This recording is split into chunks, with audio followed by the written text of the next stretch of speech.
Mesdames, Messieurs, bonjour. Aujourd'hui, nous allons parler du général de Gaulle, grand défenseur de la langue française et de la francophonie. Tout le monde connaît l'action du général de Gaulle pour libérer la France et redonner son rang au niveau national et international. Mais on connaît moins bien son action pour défendre la langue française et la francophonie. Le général de Gaulle s'est toujours fait une certaine idée de la France, comme il l'écrit dans ses mémoires. Le sentiment me l'inspire aussi bien que la raison. Il a publié également des ouvrages historiques incontournables avant la Deuxième Guerre mondiale, comme Le fil de l'épée, La France et son armée, et différentes études.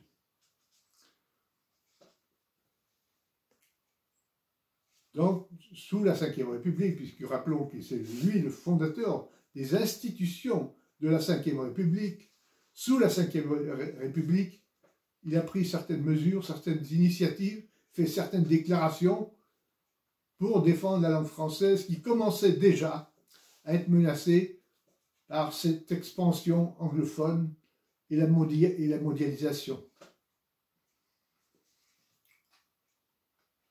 Charles de Gaulle était un passionné de langue française, mais ce n'est pas lui le promoteur de la francophonie, puisqu'il était assez réservé pour l'établissement d'une organisation internationale de la francophonie, mais il a établi des relations particulières, privilégiées, avec les peuples d'Afrique francophone, qui étaient nos anciennes colonies.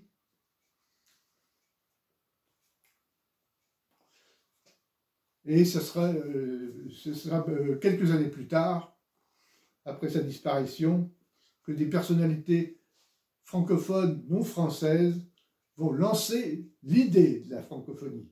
Il faut parler d'Amani Diori du Niger, Léopold Sédar Senghor du Sénégal, Habib Bourguiba de Tunisie, Jean-Marc Léger du Québec et le prince Norodom Sihanouk du Cambodge.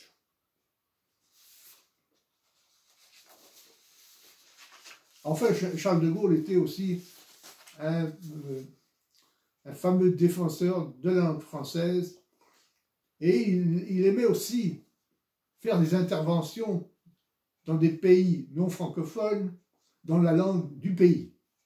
Le 4 septembre 1962, il déclare en allemand à Bonn « Est liebe die deutsche, französische Freundschaft » ou en espagnol à Mexico « El pueblo franco-mexicano, la mano en la mano ».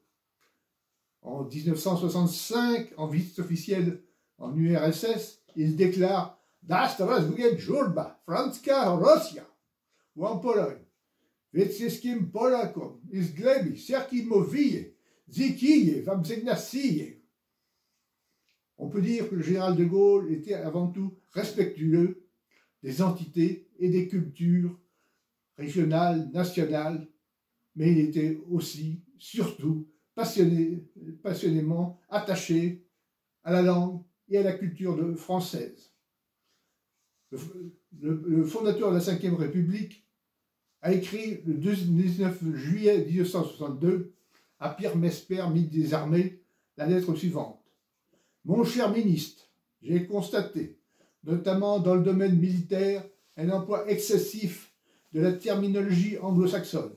Je vous serai obligé de donner des instructions pour que des termes étrangers soient proscrits chaque fois qu'un vocable français peut être employé, c'est-à-dire dans tous les cas. » Rajoutez de sa main. Veuillez croire, mon cher ministre, à mes sentiments cordiaux. Charles de Gaulle. À partir de 1960, le chef de l'État soutient et encourage le peuple du Québec dans sa lutte contre la domination anglo-saxonne et l'invasion anglaise.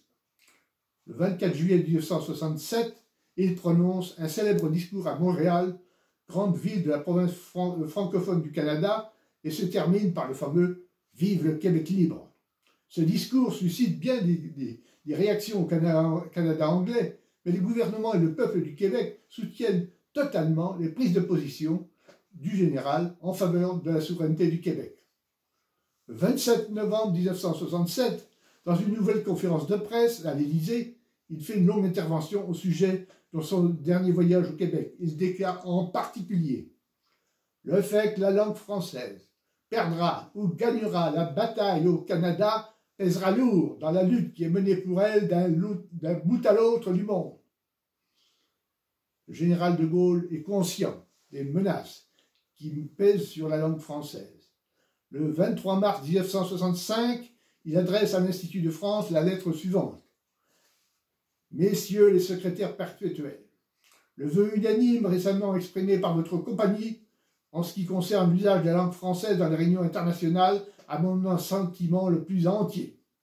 Il est en effet déplorable que la langue française, si remarquablement adoptée par sa clarté et sa précision, à l'expression d'un pensée scientifique, soit trop souvent trahie par ceux mêmes auxquels il incombe d'en maintenir l'usage.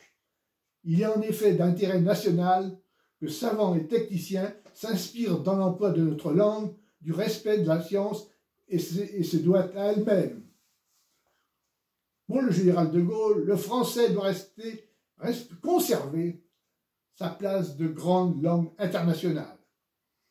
En 1964, le pamphlet de René Etienne, Parlez-vous franglais, alerte le chef de l'État et Georges Pompidou sur les menaces qui pèsent sur la langue française.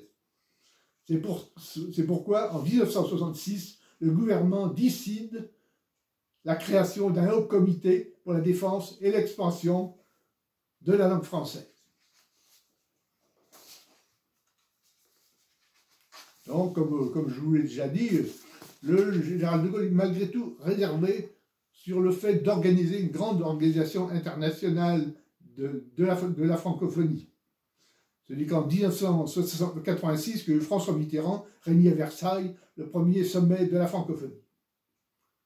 Plus de 50 ans après la disparition du général de Gaulle, la France et la langue française se trouvent particulièrement menacées par la mondialisation, l'impérialisme anglo-américain et l'expansion anglophone. Aujourd'hui, il devient urgent de rester fidèle aux enseignements du général de Gaulle et de résister à l'anglicisation de la France et du Québec, ainsi que de l'ensemble des pays francophones. Depuis plus de 50 ans, nous avons consacré beaucoup de temps et d'énergie pour défendre les idées gaullistes et rester fidèles au général de Gaulle.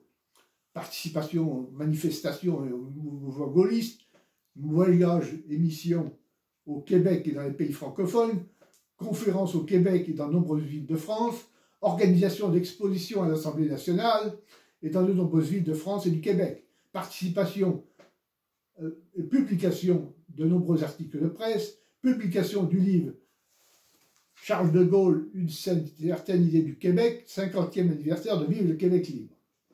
En 1978, lancement de l'association franco-québécoise Francophonie Force Oblige et de la revue francophone d'information, revue historique et linguistique. Dans les mois et les années à venir, nous poursuivrons notre action pour la défense de la langue française et de la francophonie et développer nos relations avec le Québec et tous les peuples de langue française. Vive la France libre! Vive le Québec libre!